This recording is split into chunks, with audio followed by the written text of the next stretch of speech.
Last class में surface tension start किया था, याद होगा तो। हाँ सर।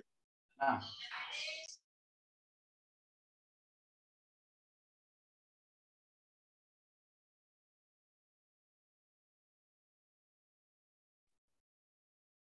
लास्ट क्लास में सरफेस टेंशन स्टार्ट किया था। सरफेस टेंशन में मैंने सरफेस टेंशन का फोर्स वाला मेथड बताया था, force per unit length of contact. फिर बताया था सरफेस एनर्जी सरफेस एरिया के टर्म में कि surface I mean surface tension surface energy के टर्म में कि surface energy per unit area is surface tension, है ना। फिर हाँ सर। मिनिमम सरफेस एरिया अगर होगा, जितना सरफेस एरिया कम होगा उतना कम सरफेस एनर्जी होगा, जितना कम सरफेस एनर्जी होगा उतनी ज्यादा स्टेबिलिटी होगी। That's why droplets water droplets are spherical in shape. फिर मैंने बताया था अगर बड़ा ड्रॉप छोटे ड्रॉप में अगर ड्रॉपलेट में टूटता है तो उस केस में एनर्जी एब्जॉर्ब करता है, other way round energy release करता है। इसके भी कुछ प्रॉब्लम्स कराए थे, याद है। हाँ सर। चलो इसी में आगे बढ़ते हैं अब। Excess pressure.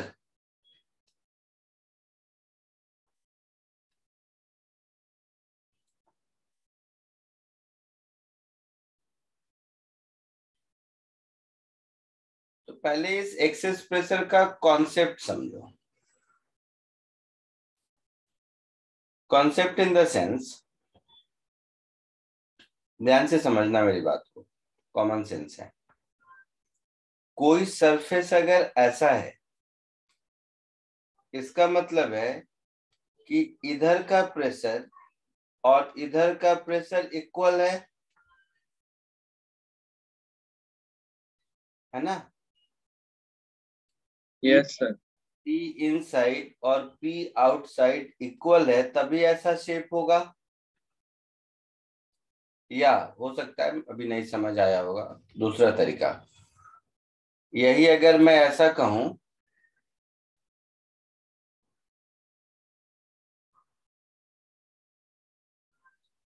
कि किसी चीज का शेप ऐसा है, इसका मतलब है कि इधर का प्रेशर ज्यादा होगा इधर के, हाँ सर। तभी इस तरह का शेप हुआ ना, नहीं तो फ्लैट होता ना। Yes sir. Yes sir. ठीक उल्टा ऐसे सोचो कि अगर कोई कर्वेचर ऐसा है शेप, तो इधर का प्रेशर इनसाइड इधर का आउटसाइड, तो अगेन यहाँ पर ये इनसाइड वाला प्रेशर आउटसाइड से जाता है इस केस में भी। हाँ yes yes sir. Sir. Sir.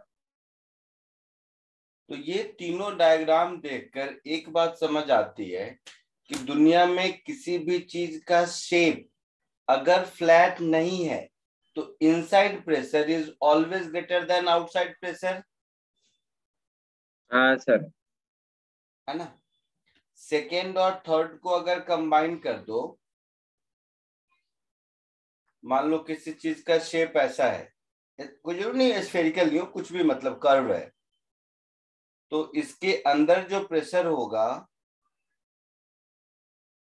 वो डेफिनेटली बाहर के प्रेशर से ज्यादा होगा। मैं कहीं भी देखूं, यहाँ पर देखूंगा तो ये इनसाइड आउटसाइड से ज्यादा होगा, यहाँ पर देखूंगा तो ये इनसाइड ये आउटसाइड से ज्यादा होगा, यहाँ पर देखूंगा तो ये इनसाइड ये आउटसाइड से ज्यादा होगा, है ना। Yes sir. सो किसी किसी भी साइड से देखो, inside pressure is always greater than outside pressure, और ये इनसाइड प्रेशर आउटसाइड प्रेशर से जितना ज्यादा होता है उसको हम लोग एक्सेस प्रेशर कहते हैं। मतलब inside pressure minus outside pressure. हाँ, तो inside pressure minus outside pressure, ऐसा नहीं कि मैं सरफेस टेंशन या मतलब इस चैप्टर के हिसाब से बता रहा हूँ, ये कॉमन सेंस है। कहीं भी इस तरह का शेप है मतलब अंदर का प्रेशर बाहर से ज्यादा जरूर है, रीजन हमारे इस चैप्टर में सरफेस टेंशन होगा, बाकी में कुछ और भी हो सकता है, ठीक है। तो इसको हम लोग एक्सेस प्रेशर कहते हैं। कोई डाउट? No sir. नहीं। जल्दी से इसको कॉपी कर लो, फिर इस एक्सेस प्रेशर को कैलकुलेट कैसे करते हैं वो सिखाता हूं।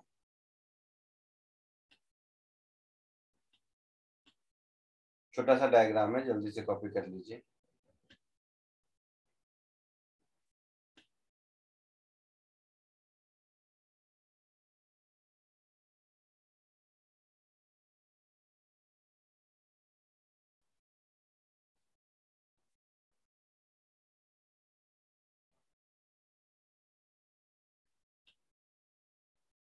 हो गया?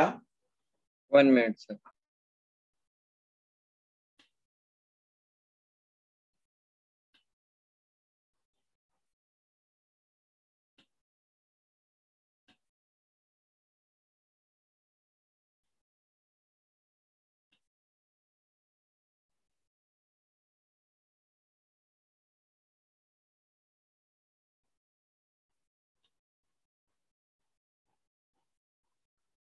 Done.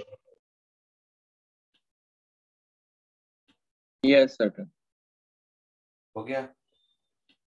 ठीक है।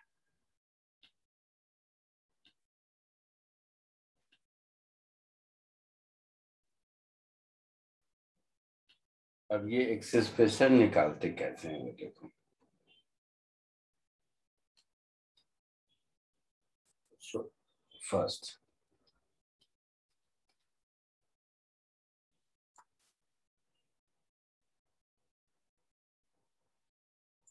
excess pressure inside a liquid drop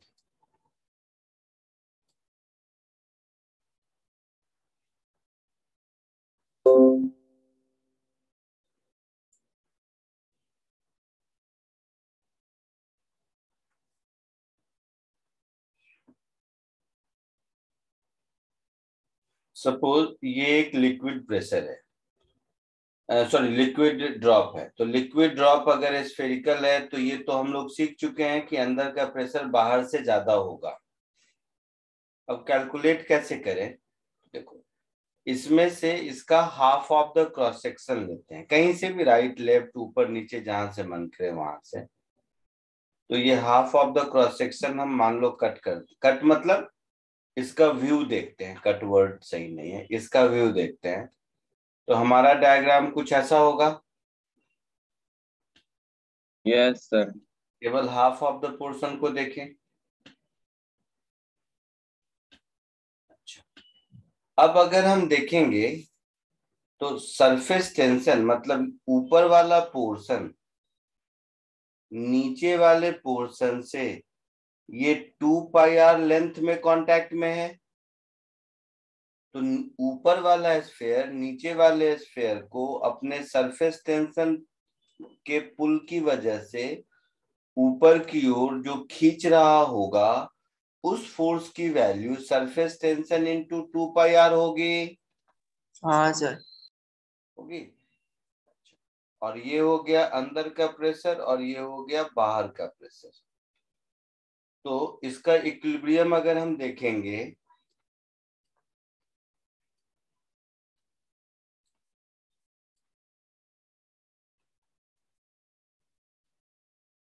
so for equilibrium of this drop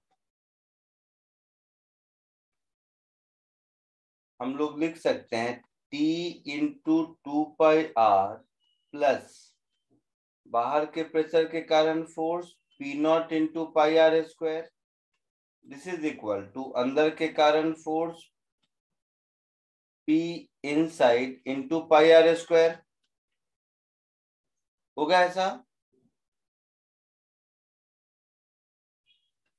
हाँ सर. रिपीट कीजिए ना एक बार।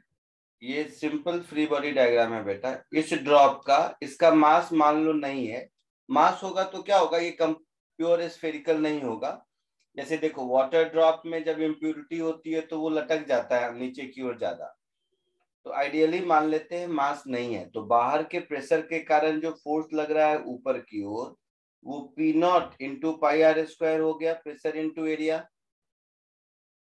और सरफेस टेंशन वाला फोर्स लग रहा है F इंटू 2 पाई आर, नीचे की ओर जो फोर्स लग रहा है वो inside pressure into pi r square.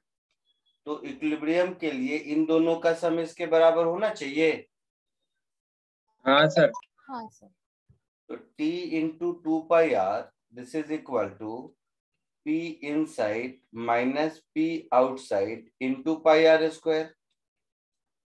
तो यहां से मुझे मिल गया P inside minus P outside is 2 into T upon R. So excess pressure is 2T upon R. Clear है? Yes sir. अच्छा, एक्सेस प्रेशर अगर कम होगा तो रेडियस ज्यादा होगा। डेल्टा पी जितना छोटा होगा रेडियस उतना ज्यादा होगा। बोलो बोलो बेटा, इस फॉर्मूला से डेल्टा पी जितना कम होगा रेडियस ऑफ कर्वेचर उतना बड़ा होगा। हाँ यस सर। सर। हाँ तो मैं एक कॉमन एग्जांपल देता हूं, सबने देखा होगा कोक के बॉटल में या ग्लास में भी बॉटम में जो बबल फॉर्म होता है वो देखोगे वो बबल जैसे जैसे नीचे से ऊपर जाता है उसका साइज बढ़ता जाता है हाँ सर। और ऊपर सरफेस पर जाके फ्लैट हो जाता है। तो फ्लैट मतलब बाहर का प्रेशर अंदर का प्रेशर बराबर हो गया, और जैसे जैसे ऊपर जाता है तो आउटसाइड प्रेशर कम होता गया ना, क्योंकि जितना नीचे है उतना pressure P not plus row GH है। लिक्विड के अंदर अगर कोई बबल है तो उस बबल के बाहर का प्रेशर क्या है? P नॉट प्लस लिक्विड वाला रो GH। Yes sir. हाँ सर। जैसे जैसे ऊपर जाएगा रो GH वाला कम होता जाएगा, मतलब बाहर का प्रेशर कम होता गया, तो बाहर का प्रेशर कम होता गया तो बबल का साइज बड़ा होता गया। समझ रहे हो? Yes sir. और जब फ्लैट सरफेस पर पहुंचा तो ऊपर भी P नॉट और जस्ट उसके नीचे भी P नॉट, तो फ्लैट हो गया। समझे कुछ? Yes sir. ये एक्सेस प्रेशर का फॉर्मूला इस चैप्टर में बहुत यूज होने वाला है। ठीक है, यहां तक कोई दिक्कत? No sir. हाँ सर। अब देखो, ड्रॉप और बबल में फर्क होता है। ठीक है, ड्रॉप और बबल में फर्क क्या होता है समझते हैं जरा।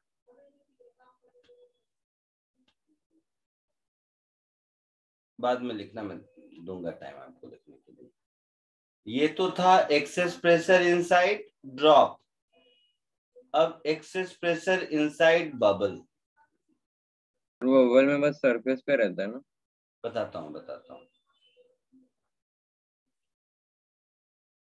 एक्सेस प्रेशर इनसाइड बबल,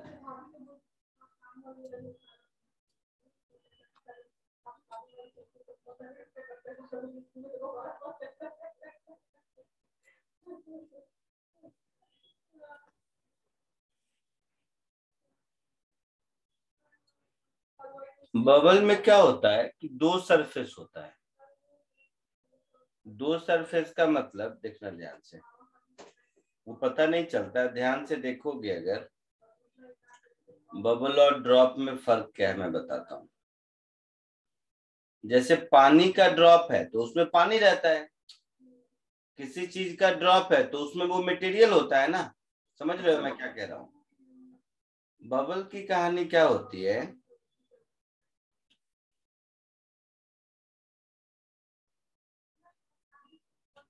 ध्यान से समझना, बबल की कहानी क्या होती है।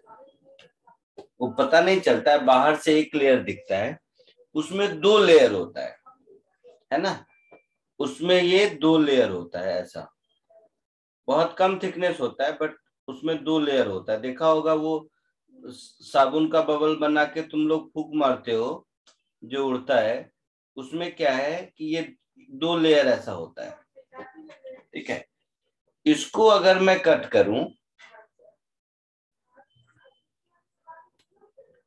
तो इसका क्रॉस सेक्शन अगर देखोगे ना, तो इस क्रॉस सेक्शन में एक्चुअल में 2 लेयर एक दूसरे के कांटेक्ट में है।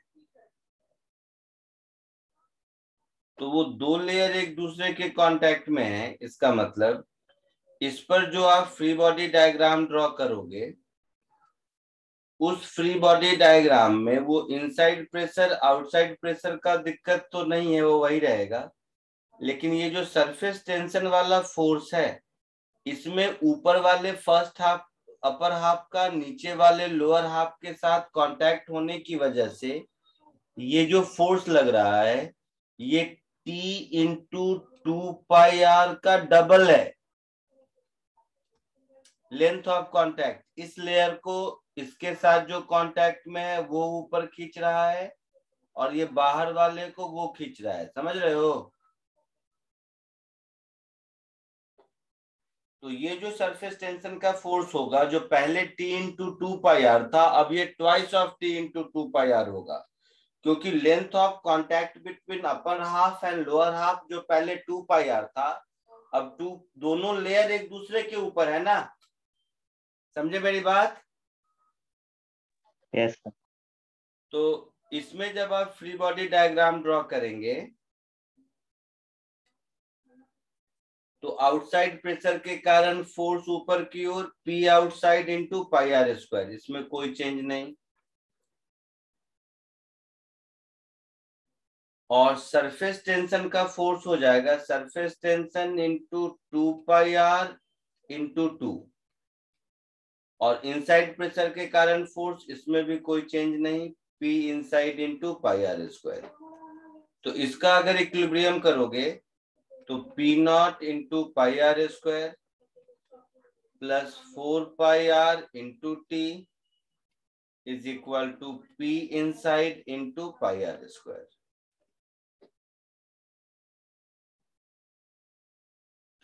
तो यहाँ पर आपको सर उसका रेडियस सेम रहेगा? बहुत कम पतला सा, देखो ना साबुन का जो बबल होता है उसमें कोई थिकनेस थोड़े ना है। समझ रहे हो? सर तो भी हम लोग सेम ही लेंगे क्या? हाँ सेम ही लेंगे। So P inside into minus P outside, क्योंकि वो थिन फिल्म होता है, into πr² is equal to 4πr into T। तो यहां से आपको एक्सेस प्रेशर का फॉर्मूला जो पहले 2T/r मिला था, अब 4T/r मिलेगा। तो आपको क्या करना है, क्वेश्चन सॉल्व करने में ये हमेशा गलती होती है। अगर कहीं ये सरफेस टेंशन में भी गलती होगी, सरफेस टेंशन जो force upon per unit length है, तो लेंथ ऑफ कांटेक्ट L लेना है या 2L लेना है, ये थोड़ा समझने वाला ट्रिकी काम है।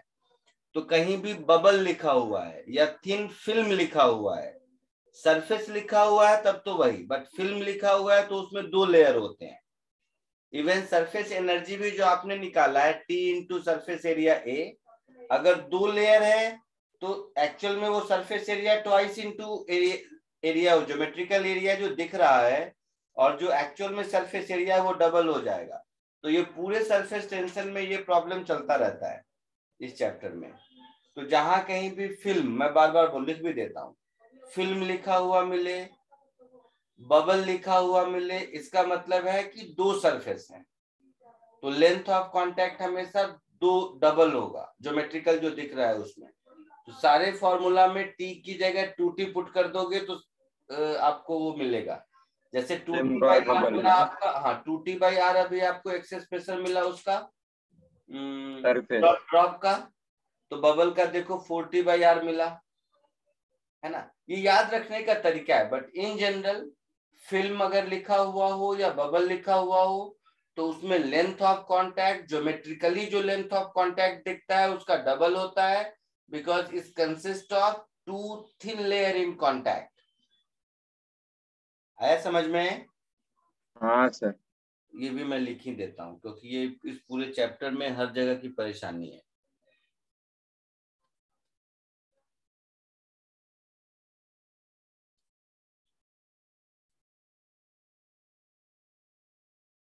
in case of thin film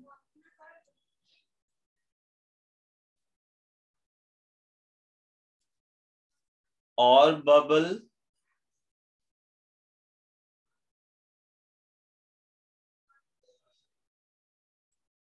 actual length of contact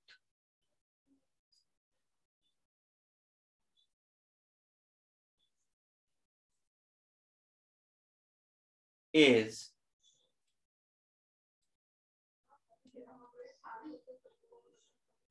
twice of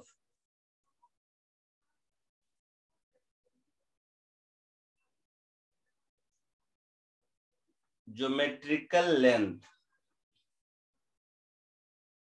because a film or bubble consists of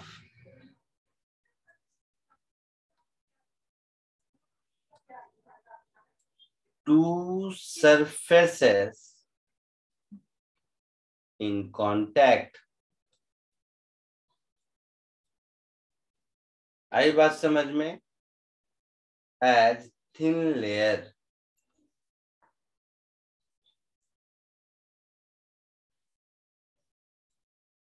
आई बात समझ में सबको? हाँ सर। ठीक है, जहां से कॉपी करना बचा हुआ है जल्दी से कर लीजिए।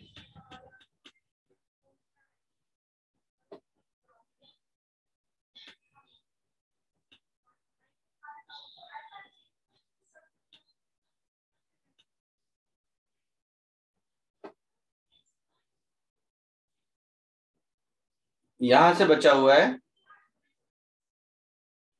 Sir yes sir. ए से बचा हुआ है कॉपी करना। Yes sir. ठीक है, ए और बी कॉपी कर लीजिए।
सर हो गया।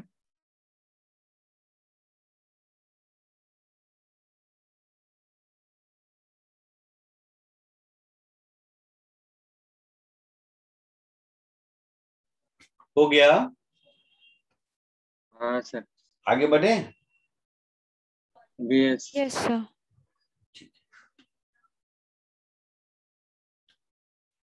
चलो,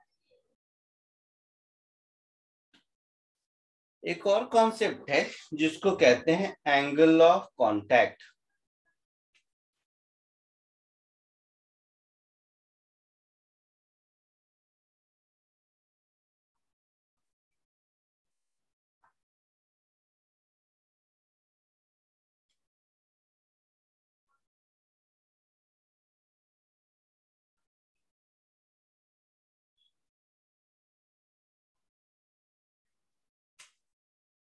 एंगल ऑफ कांटेक्ट, जब भी कोई लिक्विड किसी भी सरफेस के साथ कांटेक्ट में होता है तो उसमें क्या है कि जो लिक्विड सरफेस के साथ कांटेक्ट में है उसको सरफेस भी अपनी ओर पुल कर रहा होगा एडहेसिव फोर्स से, और लिक्विड के बाकी मॉलिक्यूल उसको कोहेसिव फोर्स से पुल कर रहे होंगे। तो ये दोनों मिलाकर उस पर एक रिजल्टेंट फोर्स लगेगा, और वो रिजल्टेंट फोर्स सरफेस से जितना एंगल बनाता है उसको हम लोग एंगल ऑफ कांटेक्ट कहते हैं। जैसे कोशिश करते हैं समझाने का। जैसे जैसे ये थोड़ा सा विजुअलाइजेशन का काम ज्यादा है, बट अच्छी बात है कि एक ही बार बनाऊंगा तो मेरा काम चल जाएगा, सब में कॉपी पेस्ट करता रहूंगा। सब लोग देखो ध्यान से, ये देखो एक ही साइड ड्रॉ करता हूँ, दो साइड में तुम लोग भी हो जाओ। सपोज ये एक सरफेस है, सॉलिड सरफेस।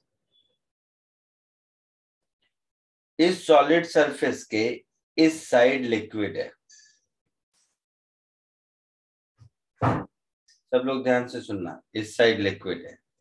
मैंने एक ही सरफेस बनाया है, ग्लास में ये चारों ओर रहता है ना, तो सॉरी। अब ये जो लिक्विड, यहां पर जो लिक्विड मॉलिक्यूल कांटेक्ट में है उसको ये ग्लास अपनी ओर पुल करेगा, और उसको जो बाकी ये सराउंडिंग के लिक्विड मॉलिक्यूल्स हैं ये अपनी ओर पुल करेंगे, है ना, ये अपनी ओर पुल करेंगे। हाँ सर। तो ये हो गया कोहेसिव फोर्स और ये हो गया इसका एडहेसिव फोर्स। मतलब लिक्विड मॉलिक्यूल जो ग्लास के साथ या सॉलिड सरफेस के साथ कांटेक्ट पर है उस पर फोर्स इन दोनों का रिजल्टेंट एक्ट करेगा, है ना। ये ब्लू वाला और रेड वाले का रिजल्टेंट जो भी होगा वही एक्ट करेगा।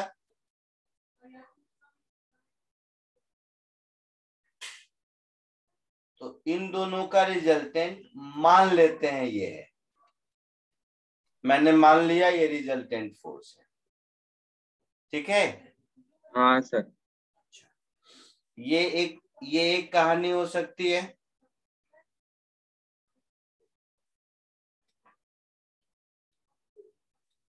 ये एक केस है। अब दूसरा केस देखो, मैं कुछ अभी एंगल वैंगल समझा नहीं रहा हूं, एक ही करके एक ही बार तीनों केस में समझेंगे।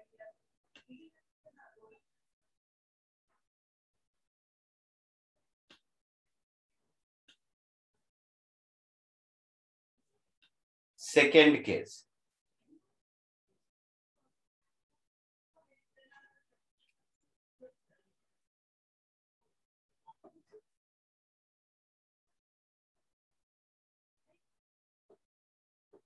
Second case. अब अगर कोहेसिव फोर्स बहुत ज्यादा है मान लो, तो इसका रिजल्टेंट इधर नहीं होगा। अगर कोहेसिव फोर्स बहुत ज्यादा है तो कोई जरूरी नहीं है कि रिजल्टेंट वो ग्लास सरफेस के ऊपर या सॉलिड सरफेस के ऊपर ही लाई करे, ये आगे पीछे भी हो सकता है। समझ रहे हो मैं क्या कह रहा हूँ? हाँ सर। मेरे कहने का मतलब ये हुआ कि ये जो कोहेसिव फोर्स दिख रहा है, 2 मिनट का इसको बड़ा कर देते हैं।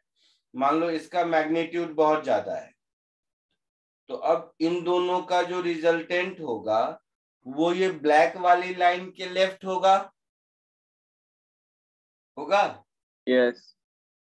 अच्छा, और कम होगा तो ब्लैक वाली लाइन के राइट होगा। समझ रहे हो? हाँ सर। तो अगर कम है, मान लो ये वाला फोर्स कंपैरेटिवली सिग्निफिकेंटली छोटा है इससे, तो इन दोनों का रिजल्टेंट अब ध्यान से देखो, इन दोनों का रिजल्टेंट अब इधर होगा। यस। Resultant yes sir. इस केस में रिजल्टेंट फोर्स इधर होगा,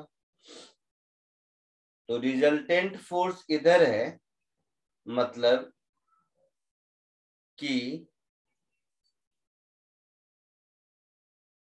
इसका टेंजेंट, मतलब ये कोई इस लाइन से पास नहीं करेगा, इधर है कहीं ऐसा। तो ये अगर ऐसा है मतलब लिक्विड का शेप यहाँ पर लिक्विड मेनिस्कस का शेप ऐसा होगा। समझे कुछ? यस। सर ये शेप वाला पार्ट ये है कि नेट फोर्स जिधर है फ्री सरफेस उसके परपेंडिकुलर होगा। तो ये जो येलो वाला रिजल्टेंट फोर्स है इस पर टेंजेंट ये नॉर्मल होगा, तो ऐसे समझो। तो इस पर टेंजेंट ड्रॉ करेंगे तो ये ब्लैक वाली लाइन होगी, डॉटेड लाइन। तो यहाँ पर मैं इधर ड्रॉ किया हूं, बट यहाँ पर का पानी जो है ना वो ऐसे हैंग करता हुआ दिखेगा थोड़ा। ऑब्जर्व भी तुम लोगों ने कभी किया होगा या नहीं मुझे नहीं पता। तो लिक्विड मेनिस्कस का शेप ऐसा होगा। आई बात समझ में? क्योंकि रिजल्ट फ्री सरफेस किसको कहते हैं? जिस सरफेस के डायरेक्शन में कोई फोर्स नहीं हो। तो फोर्स जहां ये अगर टेंजेंट, येलो वाले का टेंजेंट है ये ब्लैक वाला डॉटेड लाइन, तो येलो वाला जो होगा वो लिक्विड फ्री सरफेस होगा। तो लिक्विड फ्री सरफेस होगा मतलब यहाँ पर सरफेस ऐसा रहेगा। आई बात समझ में? ये कब? जब मेरा adhesive force significantly cohesive force से ज्यादा है तब। ठीक है? Okay sir. तो ऐसा शेप होगा। तीसरी कहानी, एंगल ऑफ कांटेक्ट सिखाता हूं बट ऐसे समझो। तीसरा कहानी ऐसे समझो,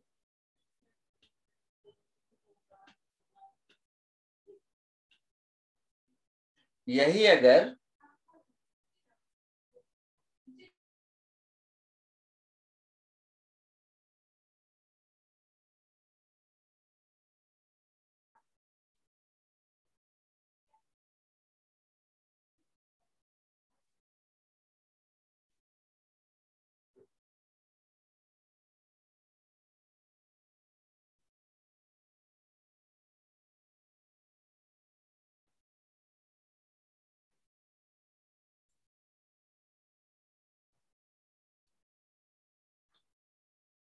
समझ लो, यही अगर ऐसा है कि कोहेसिव फोर्स ज्यादा है तो अब रिजल्टेंट कहीं इधर होगा, है ना? इन दोनों वेक्टर का रिजल्टेंट कहीं इधर होगा। हाँ सर। और रिजल्टेंट कहीं इधर होगा मतलब टेंजेंट कहीं इधर होगा। Yes sir. टेंजेंट कहीं इधर होगा मतलब लिक्विड मेनिस्कस का यहाँ पर शेप ऐसा होगा, है ना? तो यहाँ पर लिक्विड मेनिस्कस का शेप ऐसा होगा। अब देखो, तो ये 3 सिनेरियो समझ आया। इसमें लिक्विड मेनिस्कस फ्लैट होगा अगर कोहेसिव और एडेसिव का रिजल्टेंट अगर लिक्विड अगर सॉलिड सरफेस पर ही लाई करता है तो लिक्विड मेनिस्कस का शेप फ्लैट हुआ,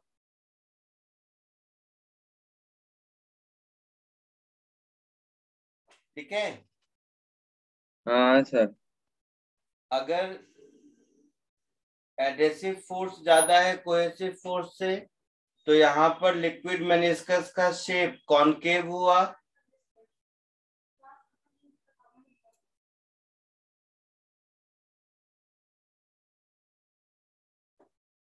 और इस केस में शेप कॉन्वेक्स हुआ,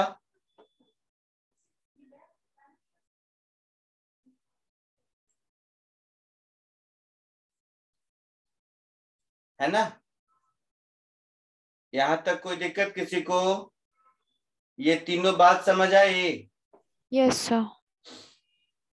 ठीक है, तो एक्चुअल में ये बहुत फंडामेंटल से बता रहा हूं, इतना ज्यादा फंडामेंटल से आपका मतलब बुक में दिया हुआ नहीं मिलेगा, बहुत बहुत चांसेस रेयर है। तो इससे क्या है कि आपको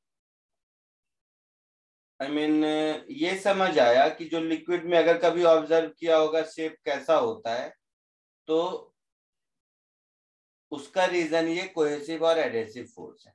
अब जैसे केस 1 को देखोगे तो केस 1 में, या केस 1 इसको दिखाता हूँ, इस तरह समझ आएगा। केस 2 में देखोगे तो सॉलिड सरफेस और लिक्विड सरफेस के बीच का एंगल, किसी भी दो लाइन के बीच का एंगल क्या होता है? Between tangent. तो यहाँ पर अगर कोई पूछे ये लिक्विड और ये सॉलिड दोनों सरफेस के बीच का एंगल क्या है, तो हम ये थीटा बोलेंगे, है ना। हाँ सर। इसमें कोई पूछेगा क्या एंगल है, तो हम ये थीटा बोलेंगे। फर्स्ट वाले में कोई पूछेगा क्या एंगल है, तो हम ये थीटा बोलेंगे, है ना। तो इसमें ये दिख रहा है कि थीटा 90 डिग्री है, दिख रहा है? Yes sir. हाँ सर। इसमें ये थीटा एक्यूट एंगल है,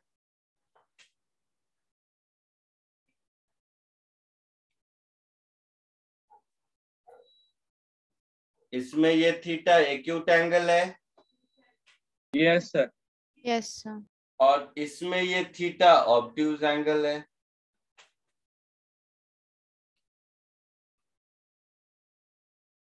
तो ये जो थीटा है, इसी थीटा को एंगल ऑफ कांटेक्ट कहते हैं। तो एंगल ऑफ कांटेक्ट से हम लोगों को लिक्विड मेनिस्कस का शेप पता चलता है ना। हाँ सर। हाँ सर। अगर थीटा एक्यूट है तो उस केस में कॉनकेव डाउन, थीटा 90 है तो फ्लैट, और थीटा ऑब्ट्यूज है तो कॉन्वेक्स अप शेप होगा। एंगल ऑफ कांटेक्ट का अगर डेफिनेशन बोलोगे तो angle between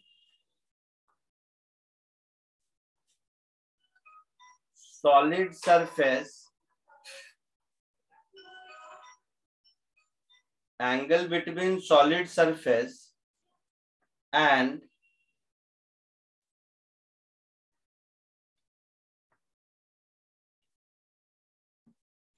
liquid meniscus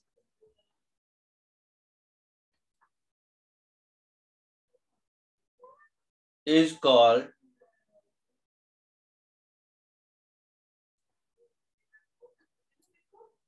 angle of contact. और एंगल ऑफ कांटेक्ट का रीजन मैंने आपको समझा दिया, ठीक है। दूसरा एक दो चीज और ध्यान से समझो।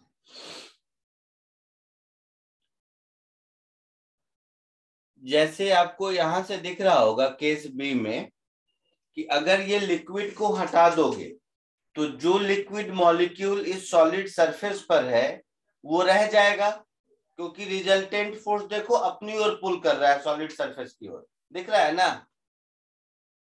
जो मॉलिक्यूल यहाँ पर है उस पर नेट फोर्स इधर है। हाँ सर।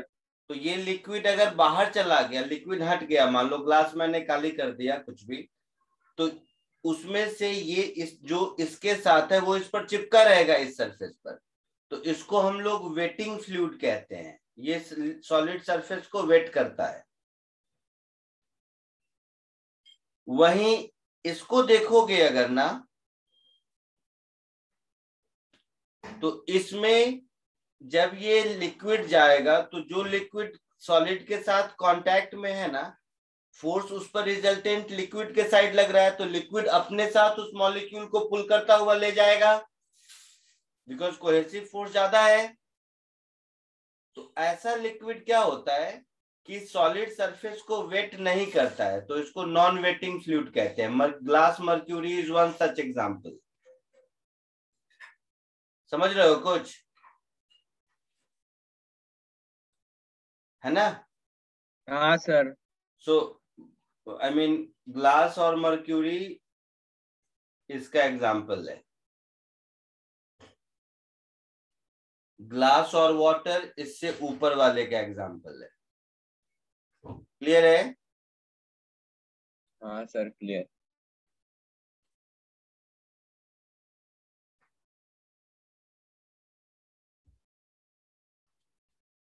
अच्छा, इसको कॉपी कर लो इतना पहले, फिर आगे बढ़ते हैं।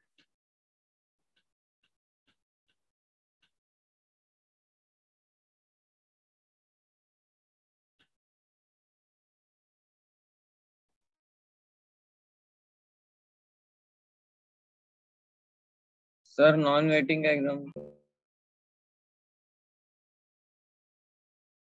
नॉन वेटिंग का बोला ना, glass mercury. Mercury glass surface से हटा भी जब जाएगा तो वो सरफेस गीला नहीं होता है।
Done sir.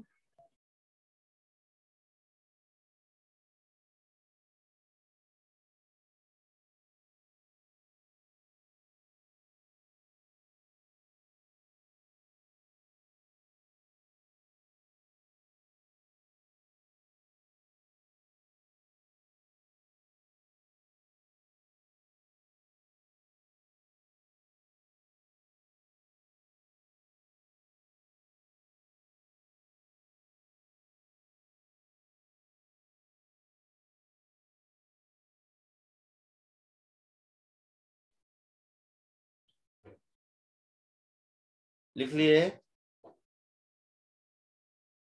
Yes sir.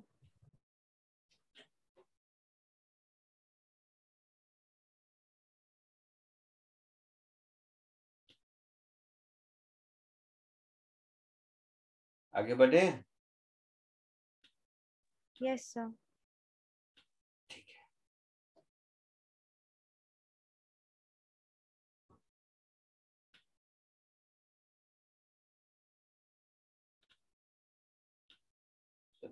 अब हम लोग देखेंगे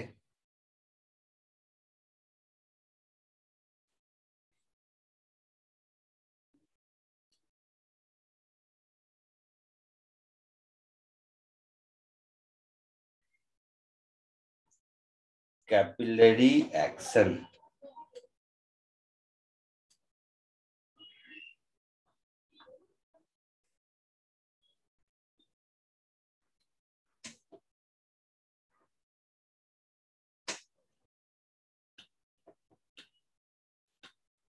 ऐसे सोचो,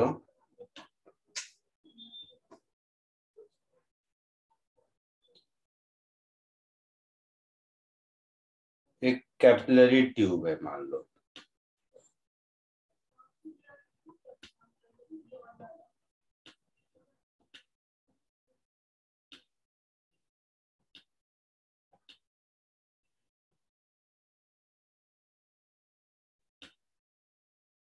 इस कैपिलरी ट्यूब में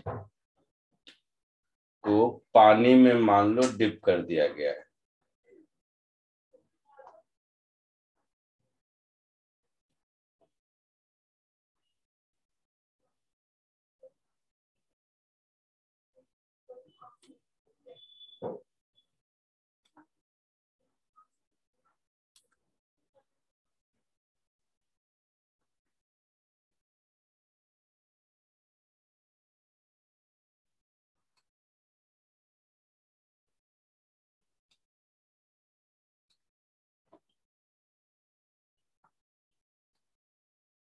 इस कैपिलरी ट्यूब को मैंने मान लो एक लिक्विड में डिप किया,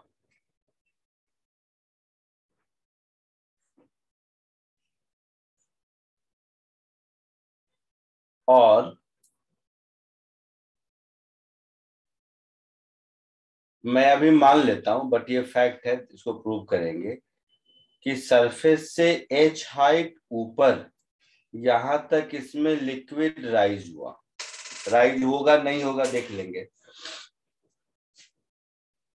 तो इस एक्शन को हम लोग कैपिलरी एक्शन कहते हैं। तो जब भी किसी लिक्विड में कैपिलरी में डालोगे और अगर उसका एंगल ऑफ कांटेक्ट एक्यूट है तो उसमें लिक्विड कैपिलरी के अंदर सराउंडिंग के सरफेस से ऊपर होता है, और अगर एंगल ऑफ कांटेक्ट उसका आई मीन ऑब्ट्यूज है तो उसके अंदर कैपिलरी के अंदर लिक्विड का लेवल बाहर से नीचे होता है, और अगर एंगल ऑफ कांटेक्ट 90 डिग्री है तो अंदर और बाहर बराबर होता है।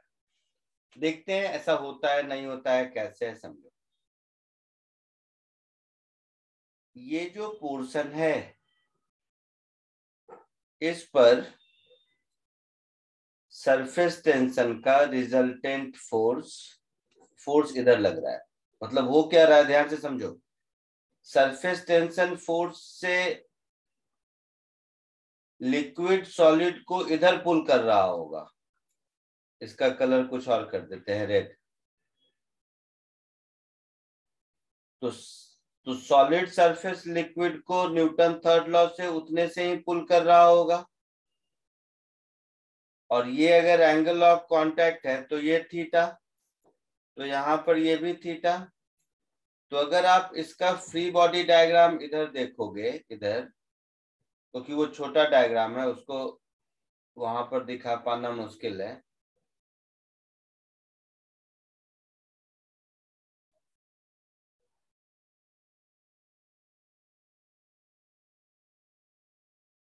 तो ये जो लिक्विड मेनिस्कस बना है, इस लिक्विड मेनिस्कस का रेडियस ऑफ कर्वेचर कहीं यहाँ होगा, है ना। इसका रेडियस ऑफ कर्वेचर और कैपिलरी के रेडियस में फर्क है। कैपिलरी का रेडियस ये होगा, ये वाला है, स्मॉल आर।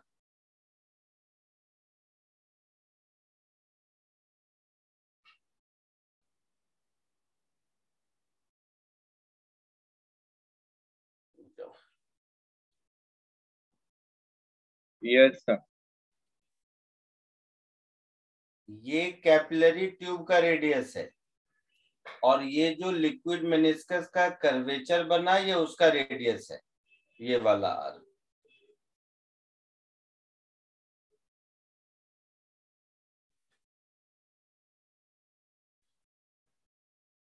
ठीक है। तो ये एंगल अगर थीटा है तो देखो, ये थीटा, ये रेडियस है, मतलब ये नॉर्मल हुआ, तो ये थीटा, तो ये 90 माइनस थीटा, समझ रहे हो। तो ये थीटा हो गया। तो पहली चीज जो यहाँ पर मुझे मिली वो ये कि कैपिटल, इधर इस साइड भी यही होगा, capital R cos theta is a small are.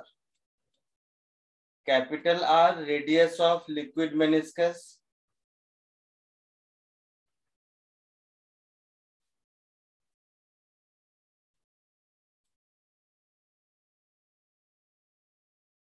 and a small r is radius of capillary tube.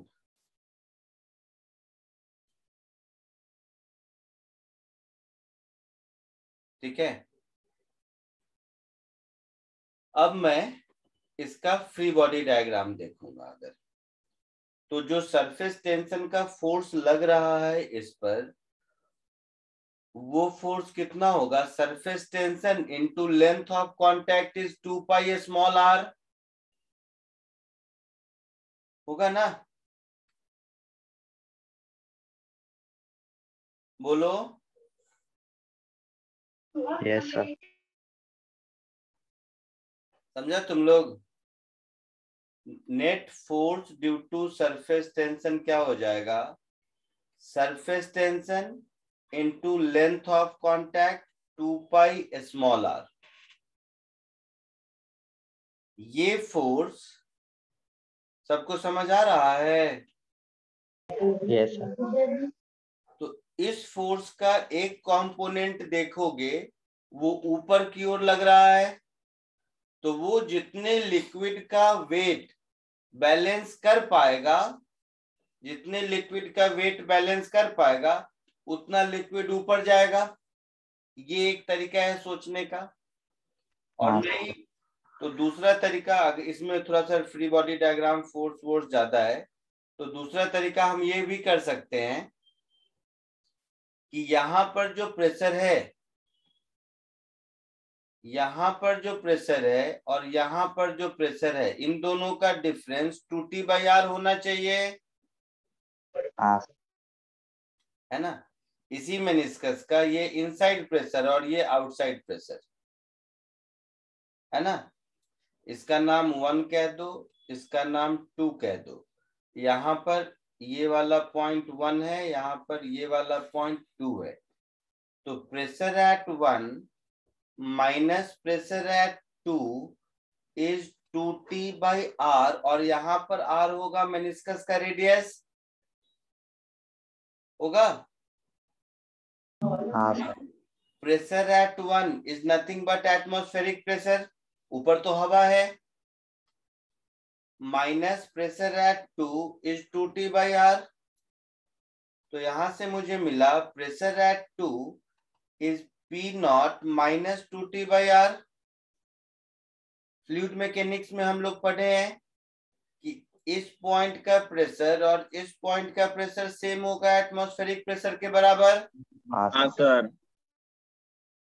तो फिर हम ये भी लिख सकते हैं कि pressure at 3 is equal to pressure at 2 plus rho g h fluid mechanics से।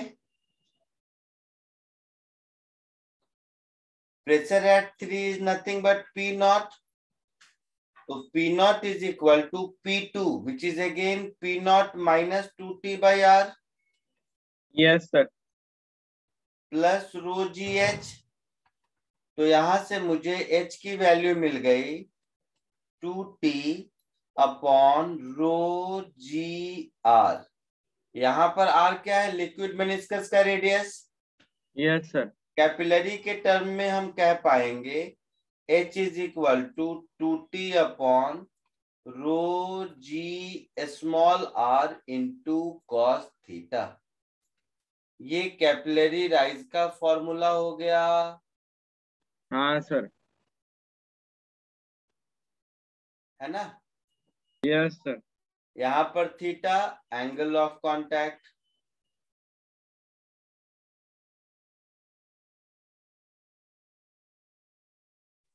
आर रेडियस ऑफ कैपिलरी,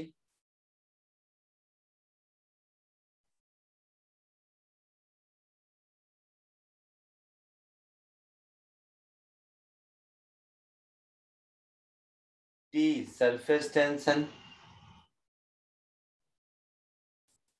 कोई दिक्कत किसी को? No sir. No sir. अच्छा, यहीं से आपको समझ में आएगा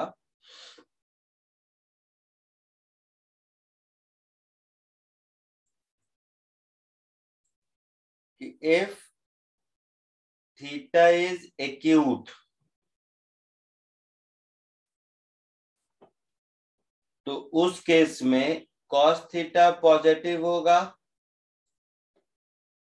मतलब H पॉजिटिव होगा, मतलब कैपिलरी राइज होगा जो ऊपर देखा हम लोगों ने।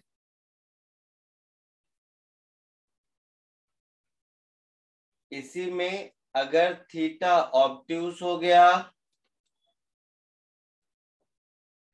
तो cos थीटा नेगेटिव होगा, मतलब H नेगेटिव होगा। मर्क्यूरी वाला एग्जांपल जो मैं कह रहा था, हाँ सर। तो इसको हम लोग बोलेंगे कैपिलरी फॉल।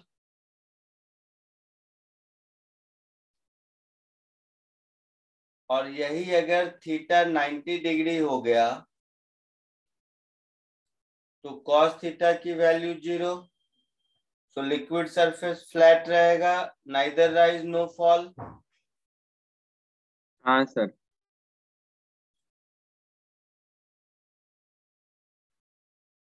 आया समझ में? यस सर समझ। कॉपी कर लीजिए इसको पहले।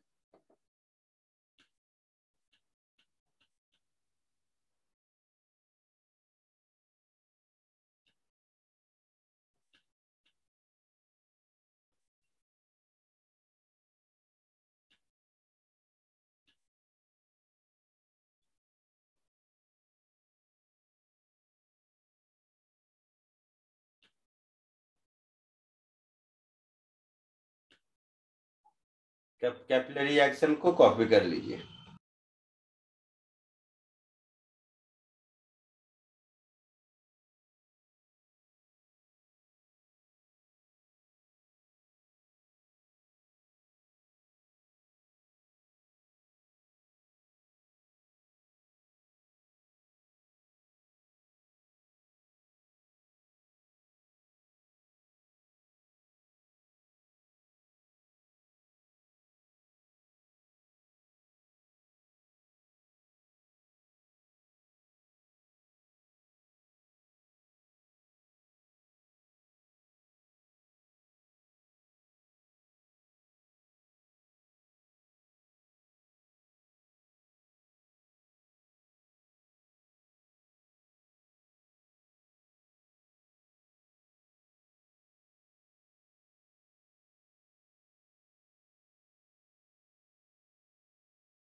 Done sir.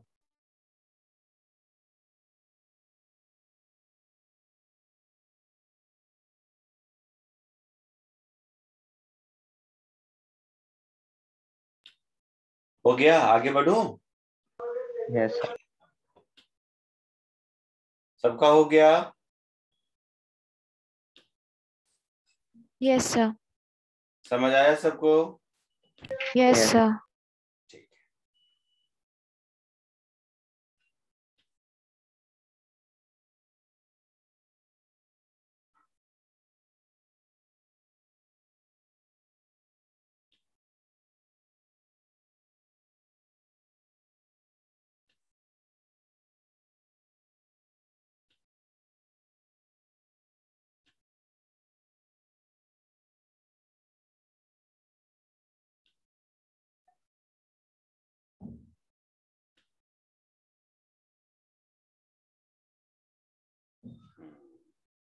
है वैसे तो इसमें थोड़ा सा और बचा है, लेकिन कैपिलरी राइज से रिलेटेड जब तक और कांटेक्ट एंगल से रिलेटेड तो कुछ क्वेश्चन नहीं करेंगे ना,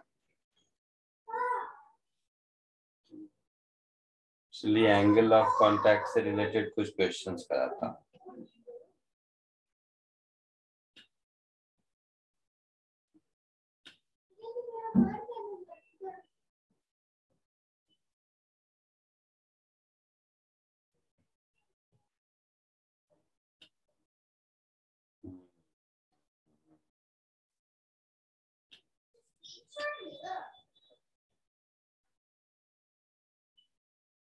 देखते हैं कि कुछ इजी क्वेश्चन।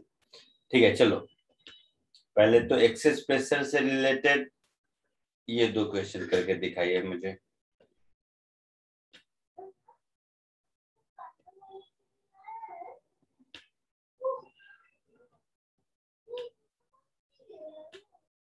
दिख रहा है सबको?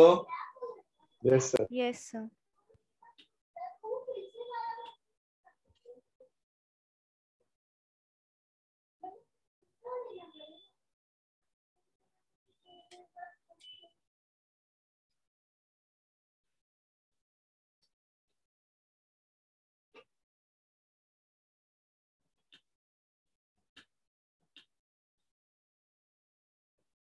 ये दोनों कोशिश करो।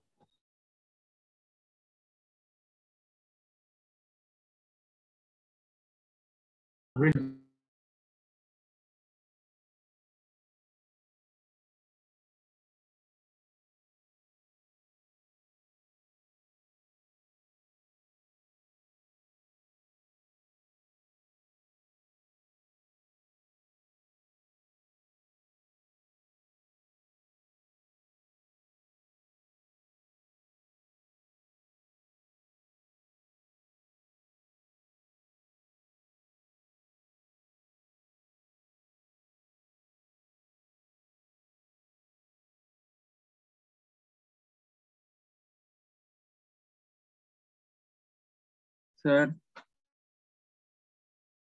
बोलो। मेरा नेटवर्क प्रॉब्लम था, आपने ऊपर एक बार दिखाओ ना सर, लास्ट क्या लिखा। ओके सर, हो गया। ये दो क्वेश्चन दिया हूं करने को। ओके।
हुआ कुछ?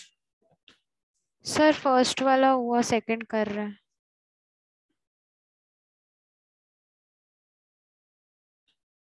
फर्स्ट वाले का क्या आंसर आया? Sir option B, R is equals to R1 R2 by R1 minus R2। रुको अभी देखते हैं।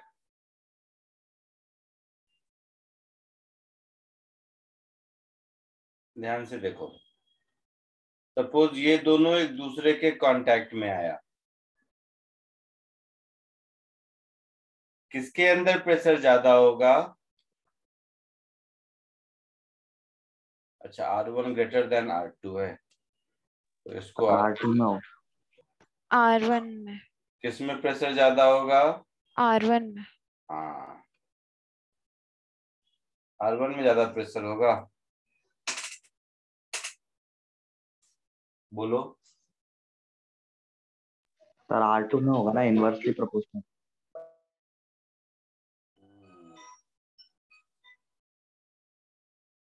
जिसका रेडियस छोटा होगा, प्रेशर अंदर का उतना ज्यादा होगा।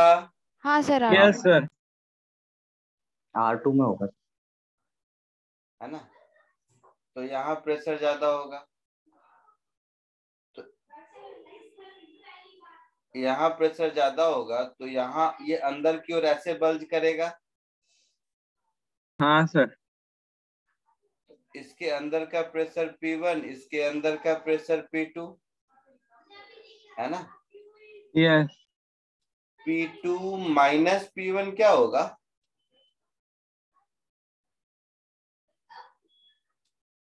P2 क्या होगा? P0 प्लस 2T/R2 हाँ सर।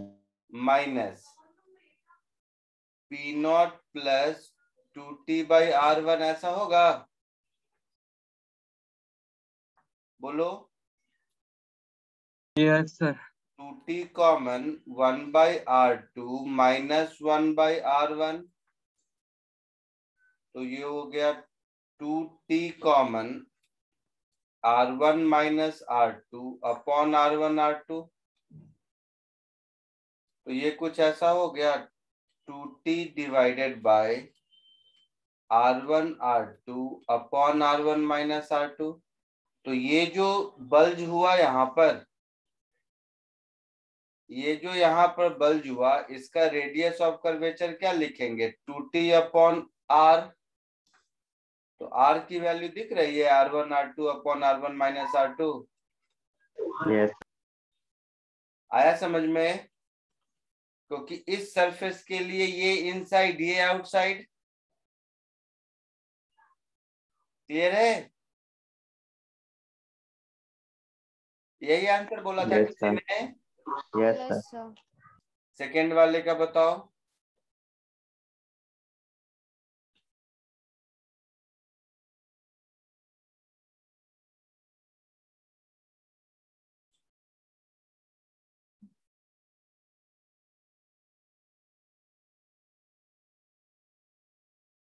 कुछ समझ आया या क्वेश्चन समझ नहीं आया? सेकेंड वाला देखो, ये सोप बबल है, ठीक है? मतलब इतनी दूर में सोप है ऐसा? हाँ सर। हाँ सर। हाँ सर। तो अभी इसमें एक्सेस प्रेशर कितना होगा?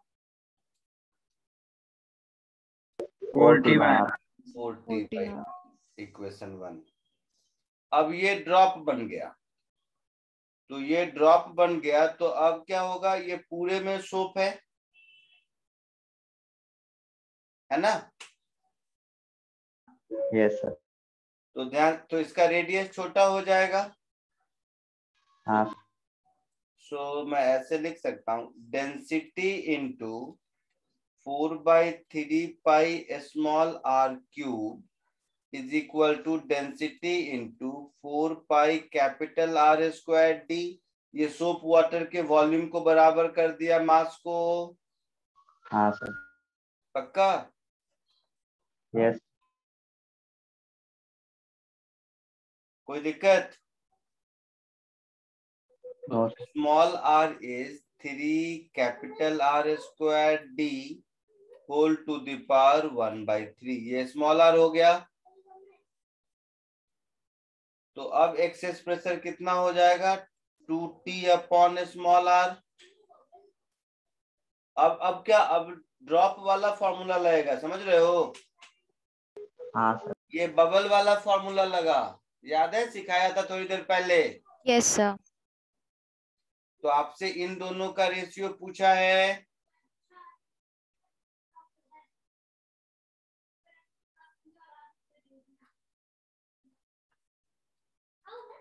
So 4T/R divided by 2T/r, तो ये हो गया twice of small r upon capital R, Yes, sir.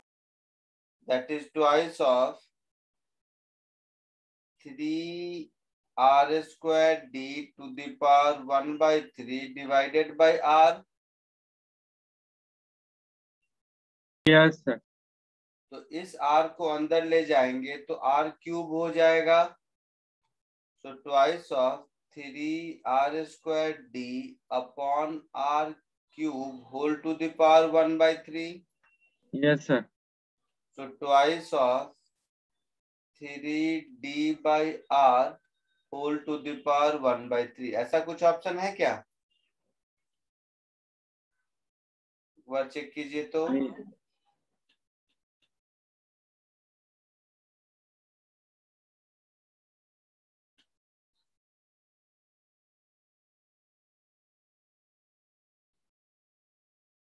Ratio of excess pressure in the drop to bubble, मतलब इसका उल्टा पूछा है। मैंने बबल अपॉन ड्रॉप लिया है ना बेटा, हाँ सर। तो इसका उल्टा अगर पूछा है तो आई मीन समझ गए तुम लोग? हाँ सर, समझा। हाँ आपने सर, उल्टा समझा। रेशियो निकाला ना, मतलब 1/2। हाँ, तो इसको 1/2 क्या 2/1 करना है? हाँ 2/1 करना है, तो इसको ऐसा कर दो, रुको समझ लेना तुम लोग। इस 2 को अंदर ले जाओगे तो 2 क्यूब कितना होगा, 8। 8 3 हाँ। 24, 24 d/r टू द पावर 1/3। तो इसको ऐसा लिख देता हूं मैंने, यहाँ पर जो रिक्वायर्ड रेशियो लिखा है ना, उसको रिक्वायर्ड रेशियो नहीं, उसको मैं डेल्टा P2 कह दो इसको, उसको डेल्टा P1 कह दो। तो delta P1 upon delta P2 ऐसा लिख देते हैं, ठीक है?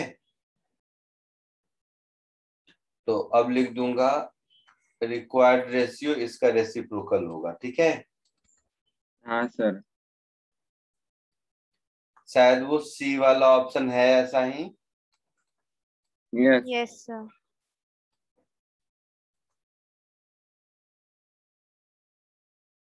आया समझ में? हाँ सर। Yes sir. कॉपी कर लीजिए।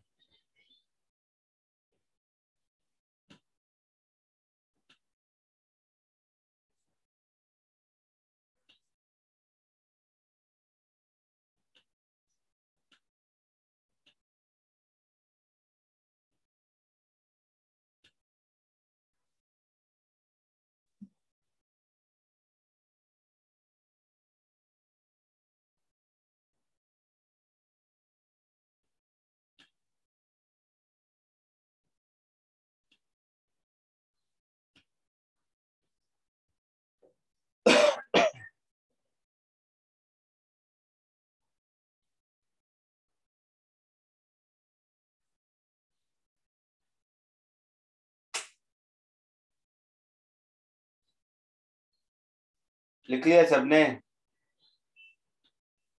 Yes sir. Yes sir.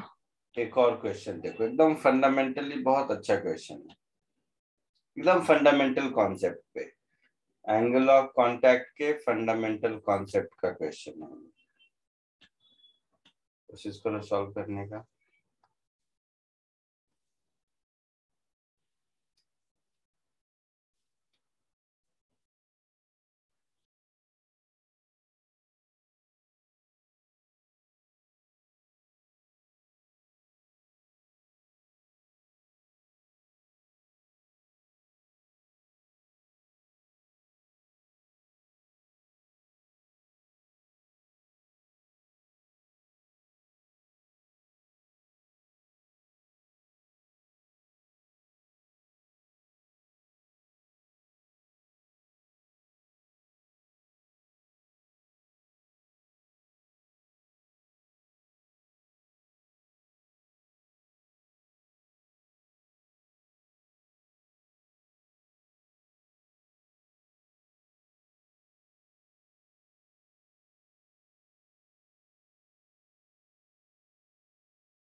आया कुछ?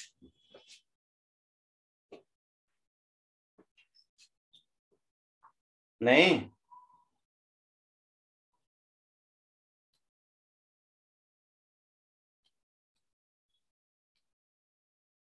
ये R है,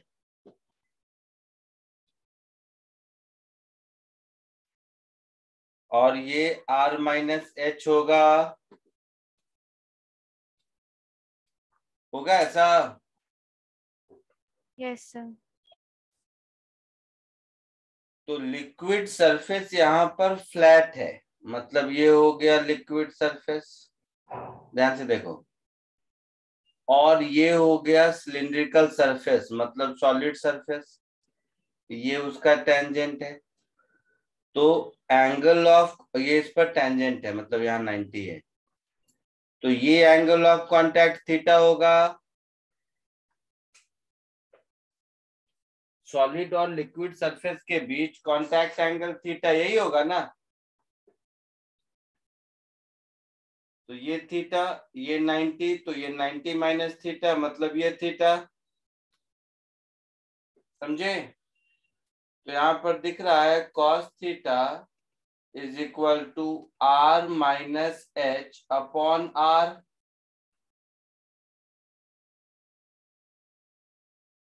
है ना? बोलो।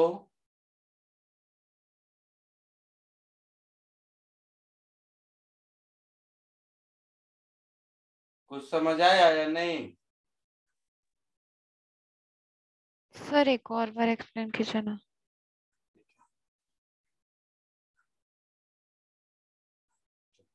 मैं इसको ऐसे कर देता हूँ, ये स्फीयर है, ठीक है?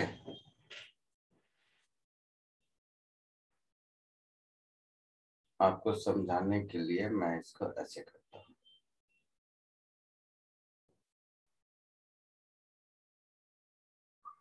तो इस स्फीयर का सेंटर यहाँ हो गया, इस स्फीयर का सेंटर ऑफ कर्वेचर यहाँ है ना।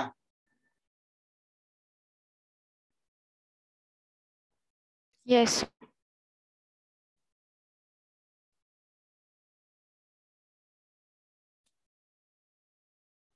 तो ये है मेरा O, ये है R, और ये भी है R। पूरा स्फीयर बनाता ही नहीं हूँ ताकि दिक्कत। हाँ सर। यहाँ पर कह रहा है कि लिक्विड का सरफेस ऐसा है, फ्लैट है, यस सर। तो ये मेरा लिक्विड सरफेस फ्लैट हो गया। लिक्विड सरफेस फ्लैट है, तो फ्लैट सरफेस का टेंजेंट ये खुद है, हाँ सर। तो ये हो गया लिक्विड का टेंजेंट। सॉलिड सरफेस जिसके कांटेक्ट में है उसका टेंजेंट कौन होगा? तो ये वाला लाइन होगा, है ना? हाँ सर। तो इन दोनों के बीच का जो एंगल होगा यही एंगल ऑफ कांटेक्ट होगा सॉलिड और लिक्विड के बीच का, यस सर। तो ये एंगल ऑफ कांटेक्ट थीटा हो गया, ठीक है? ये थीटा, तो ये 90 माइनस थीटा, यस सर। और ये 90 माइनस थीटा मतलब ये थीटा। Yes sir. तो इस ट्रायंगल में जो ये वाली हाइट हुई ये R माइनस एच हो गए, यस सर। तो ये R माइनस एच और ये R, तो दिख रहा है cos theta b by H, that is R minus H upon R। Yes sir. तो theta is equal to cos inverse R minus H upon R, ऐसा कुछ आंसर होगा,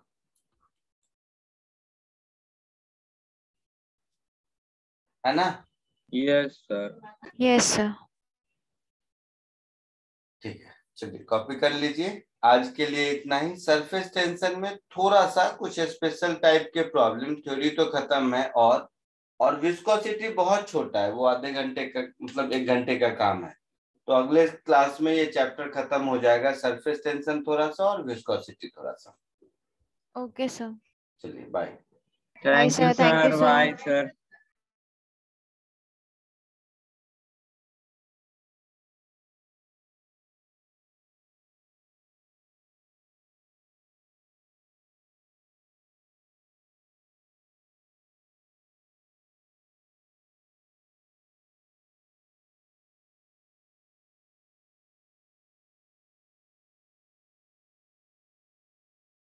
Thank you, Shabash.